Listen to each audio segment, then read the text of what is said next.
사람의 인생은 저희가 원해서 주어진 게 아니라고 생각이 들었어요. 저에게 주어졌는데 이걸 제 스스로 걷어차 수는 없잖아요. 뭐 인생이 평균 뭐 한 80세를 산다고 쳤을 때 80년이라고 하는 삶이 주어졌는데 그 삶을 테이크오버 하려면 일이 필요한 거잖아요.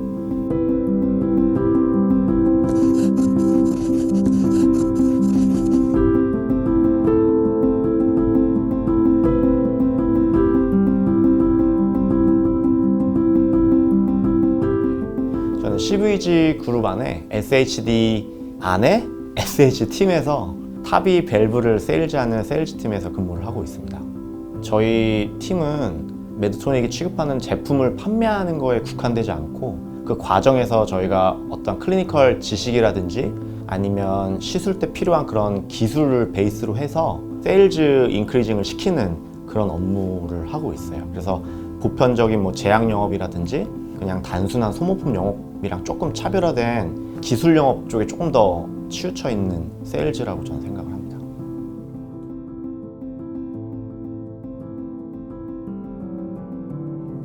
그래서 SH라고 하면 스트럭처 하트라고 해서 심장에 이제 구조적인 문제가 생겼을 때 대처할 수 있는 치료법들을 다루는 팀이에요. 예전에는 그런 환자를 심장을 이제 외과적으로 열고 망가져 있는 판막을 도려낸 다음에 새로운 인공 판막을 그 위치에 수처를 해서 위치시키는 게 지금까지의 이제 치료법이었으면 탑이라고 하는 시술은 이제 개흉을 하지 않고요. 복강경 수술을 요즘 많이 하시잖아요. 그런 것처럼 이런 심장 수술도 이제는 혈관에 조그만한 구멍을 뚫어서 그 혈관을 통해서 병변 있는 곳에 새로운 제품을 갖다 삽입시키는 그런 시술이 탑이에요. 그 시술의 메인으로 사용이 되는 그 인공 판막 그 제품이 저희 팀의 주력 제품입니다.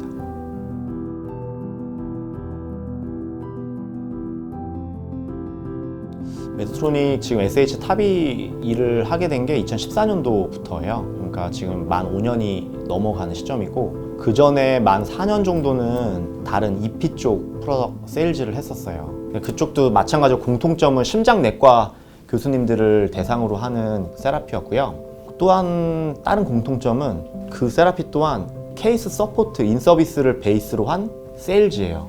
어떻게 보면은 제가 추구했던 세일즈 방식이었기 때문에 그런 맥락에서는 공통적으로 이어져 오는 것 같은데 왜 제가 이 타비팀에 들어오게 됐냐면 클리니컬 서포트를 베이스로 해서 궁극적으로는 회사가 추구하는 수익을 창출해내는 그런 비즈니스적인 업무를 좀 하고 싶었는데 이게 점점점 케이스 서포트에 대한 그 시간 비중이라든지 업무 비중이 너무 이렇게 한쪽으로 쏠리게 되는 거예요. 그러면 이 업무에 벗어나기가 점점 어려워지더라고요. 그래서 이 업무를 좀 누군가에게 인수인계를 해주고 저는 좀 디벨롭된 좀 비즈니스적인 업무를 해야겠다라는 생각이 계속 들었었어요. 그런 찰나에 이 타비 비즈니스에 대한 연락을 받았는데 제가 생각했던 것처럼 너무 한쪽으로 치우치지 않았어요. 너무 클리니컬적으로 치우치지 않았고 세일즈만 해야 되는 그런 비즈니스 아니었고 그리고 아직 신생하고 있는 세라피였기 때문에 단순히 세일즈적인 그런 업무만 있는 게 아니고 마케팅적인 업무도 그 당시엔 했었어야 되거든요. 그래서 전반적인 이 세라피 비즈니스에 대한 거를 접할 수 있는 기회라고 생각해서 그때 이제 요 메드트로닉 타비 팀에 조인하게 된 것 같아요.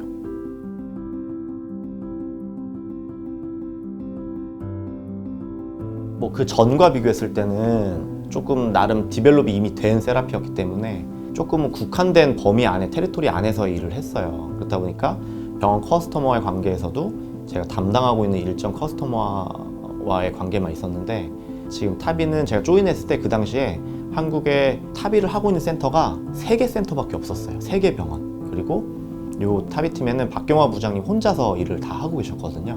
제가 2번째 멤버로 조인을 하게 됐고요. 지금은 이 타비를 하고 있는 병원이 40개가 돼요. 그래서 5년 동안 3개 병원에서 40개 병원으로 확장되면서 심장내과의 주요 인터벤션 카디올로지스트 교수님들을 다 컨택을 해오면서 그들이 탑이라는 시술을 트레이닝 받고 이제 첫 환자 임플란팅 할 때까지 그 옆에 계속 있었던 것 같아요. 그러다 보니까 그거에 대한 좀 자부심이 있어요. 자부심이 있고 또 다른 희열은 일을 할 때 저희가 이제 케이스 서포트를 한다고 말씀드렸잖아요. 정말 어려운 환자분이 있으세요. 그래서 교수님도 한 일주일 넘게 이 환자 때문에 고민을 하고 어떻게 시술해야 될지 걱정을 하시다가 저희가 드리는 그런 전략이랑 조언에 의해서 시술을 했는데 잘 되면 이 교수님 표정부터가 다르신 거예요. 시술 끝나고. 그런 날은 저뿐만 아니고 케이스 서포트를 베이스로 하는 이런 영업팀에 일하시는 분들은 다 동일하게 느끼실 거예요. 그때는 너무 행복하고 저녁에 밥을 굶어도 전혀 배가 이제 고프지 않아요. 너무 행복하게 이제 퇴근할 때 즐겁게 퇴근하는 것 같아요. 그래서 저희가 하고 있는 이런 업무는 좀 그런 측면에서 플러스 알파 희열이 좀 있고 보람이 되는 것 같아요.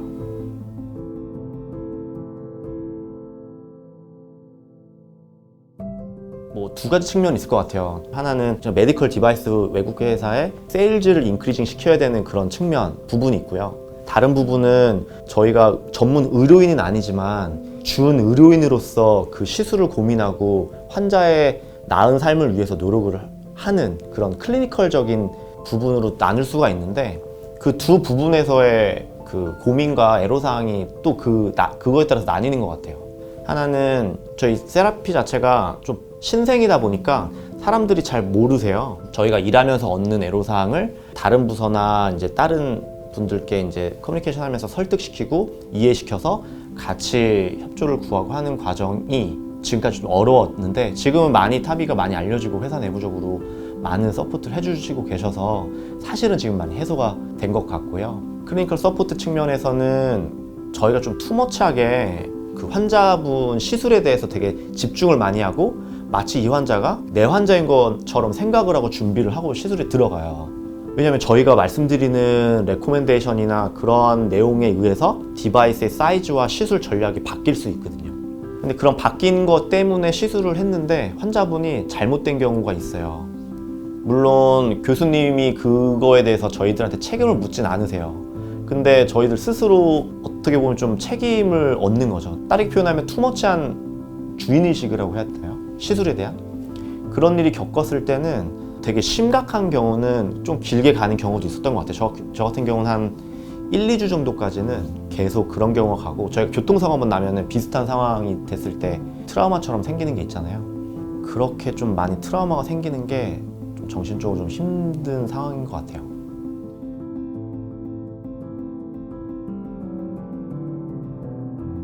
저희 타비 SH팀 세일즈 포지션에 누군가 관심 있고 하는 분들이 있다든지 아니면 대학을 갓 졸업해서 이 메디컬 인더스트리에 세일즈를 한다라는 목표가 있는 분들인 경우는 되게 희소한 일을 한다라는 가치가 있다고 좀 말씀드리고 싶어요. 그러니까 일반 사람들이 생활하고 살아가는데 필요한 금융에 관련한 거라든지 아니면 생필품, 아니면 식음료, 이러한 보편적인 제품들을 다루는 게 아니고 정말 어떻게 보면 되게 국한된 전문성을 요하는 그런 제품들을 다루다 보니까 한국에서 이런 일을 하는 사람들을 전 국민에서 퍼센테이지로 따지면 정말 몇 퍼센트 안 되는 사람 안에 속하는 그러한 사람이 될 거예요. 그래서 한 예로 저희 타비 같은 경우는 경쟁사 인원들을 다 포함해서 20명 안에 드는 사람이 되는 거예요. 그렇게 따졌을 때 내가 그 20명의 한 명의 일원으로서 얼마나 한국에 가치 있는 세라피를 위해서 일을 하고 있는지 느끼게 될 거고, 앞서 말씀드린 것처럼 단순한 그런 세일즈만 하는 게 아니고 여러 가지 복합된 전문적인 일을 많이 하기 때문에 만능 엔터테인먼트가 될 수 있는, 그리고 같이 팀에 융화되고 잘 어우러질 수 있는 그러한 성향을 가지신 분이라고 하면 충분히 이 일을 잘 할 수 있을 거라고 저는 생각을 합니다.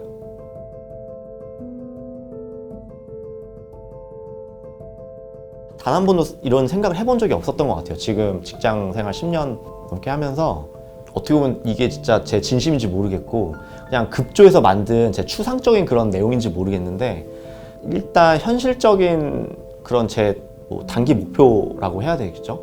전체 인생을 봤을 때 모든 사람은 한정된 인생이 한 번 주어지잖아요. 그 인생을 봤을 때는 제가 이 커리어의 마지막 단에 서 있을 때는 아마 15년, 20년 정도 후가 되지 않을까 생각은 하는데, 이 타비 세라피가 아직은 보편화되지 않았기 때문에 10년 뒤에, 15년 뒤에는 지금보다 당연히 더 커 있고 보편적인 시술로 자리 잡혀 있겠죠.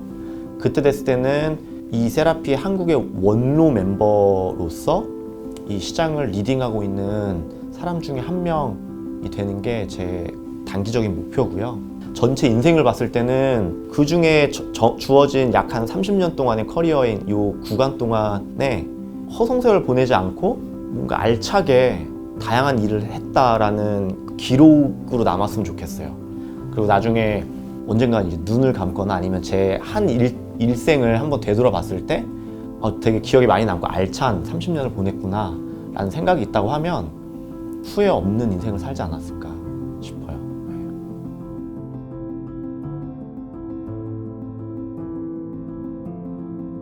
일은 피할 수 없게 공짜로 주어진 30년 여행 상품권이다 라고 표현을 하고 싶어요. 앞서 말씀드린 것처럼 한 인생을 하나의 여행이라고 저는 생각을 해봤고요. 일은 긴 여행 중에 일부분 주어진 시간이라고 저는 생각을 해봤어요. 그래서 저에게 여행 상품권이 주어졌는데 이걸 마다할 이유는 없잖아요. 공짜로 여행 상품권을 줬는데.